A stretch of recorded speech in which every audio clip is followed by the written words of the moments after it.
Hi and hello, it's me, DJSoulbutter. I am here to do another edition of The Curious Case of, but before diving into that, I'd like to tell a bit of a quick story. I remember a long time ago attending the Warp Tour, and I noticed this random white guy walking around and handing out these cassette tape copies of his music, and thinking to myself, I doubt that guy's going to really go anywhere. And that guy turned out to be Eminem, the same Eminem who turned out to be one of the most successful rappers of all time. Now, is Eminem the greatest rapper ever? We can debate that, but I know that upsets some people that the greatest rapper ever is potentially a white guy, just like it upsets other people that the greatest golfer of all time is black. Now, with that being said, let's dive into this. This is the curious case of Eminem. So starting off with his first major label debut, 1999's The Slim Shady LP. And this was a big, bold statement announcing yourself to the world. Big hits like My Name Is, Guilty Conscious with Dr. Dre. And basically, it was very clear from the very beginning how talented Eminem was as an MC. He was pretty damn impressive. And as far as the lyrical content, it was funny, for the time, but it was also pretty damn offensive as well. But you couldn't deny it. You couldn't look away. And yeah, you knew that you were going to have to deal with this guy for a while. The very next year, we got the Marshall Mathers LP, a record that I feel like most people would say is his best album. I don't personally agree with that, but I'll get to that. And with this record, any boundaries you may have thought that Eminem was pushing on his debut record, he pretty much decimated in every single way with tracks like Kim, obviously, Blank You, and Stan as well, which was a big smash hit along with The Real Slim Shady. This was basically the Stars Born moment for Eminem. This was a huge smash success, and Eminem pretty much already solidified himself as a bona fide superstar with this album.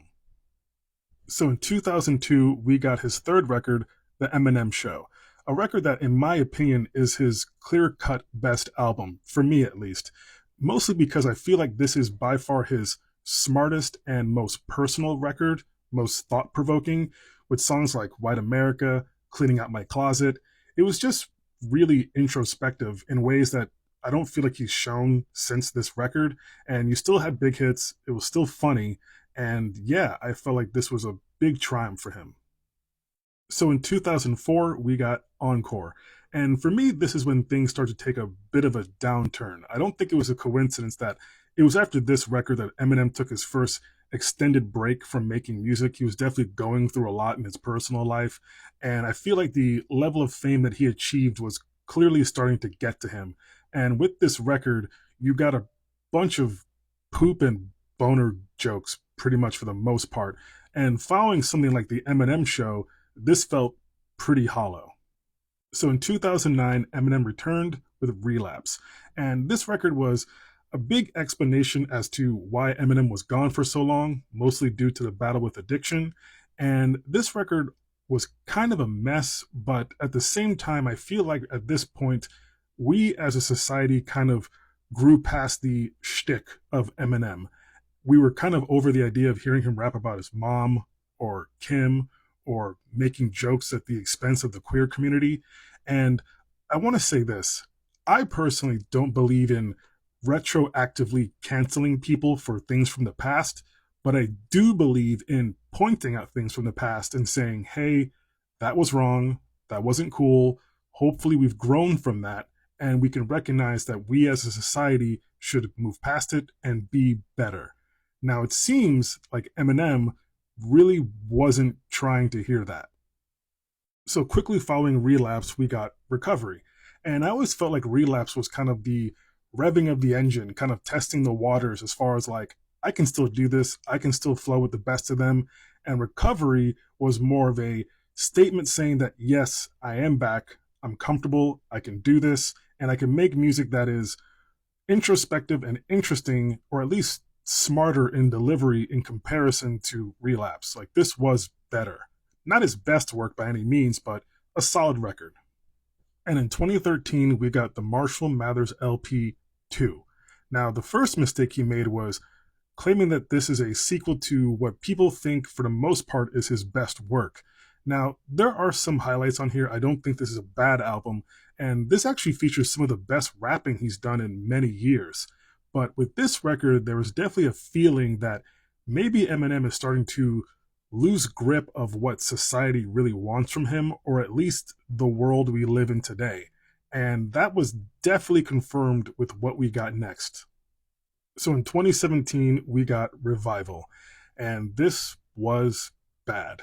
I mean, I don't know how you start your record off with a song featuring Beyonce and it's a complete dud. And you also have features from Ed Sheeran, Alicia Keys, and it's all just cringe and mediocre. And, I get it. You hate Trump. I feel you on that, but there's definitely more interesting ways to go about it. And to top it off, the thing that he's best at, his biggest superpower, which is rapping, is also not really impressive on this record.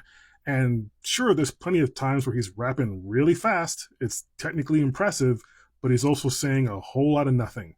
And this was the official moment where the world has passed him by. He just simply didn't get it anymore. And it was clear that he was frustrated by this. He was frustrated by the response to this album. And he made that very, very clear on his next project. So quickly following Revival, we got Kamakazi. Now, I will say I didn't hate this record. I actually thought it was okay. But the entire premise for this record pretty much was just saying fuck you to everyone who didn't like Revival. So whatever. But this is also his shortest record, at least a lot shorter in comparison to all of his other projects. And the fat was definitely trimmed, made it a lot easier to digest and kind of take in, and also give you less opportunities to kind of roll your eyes and be like, ugh, what is with this shit? But it was fine, I guess. And then we got Music to Be Unalived By.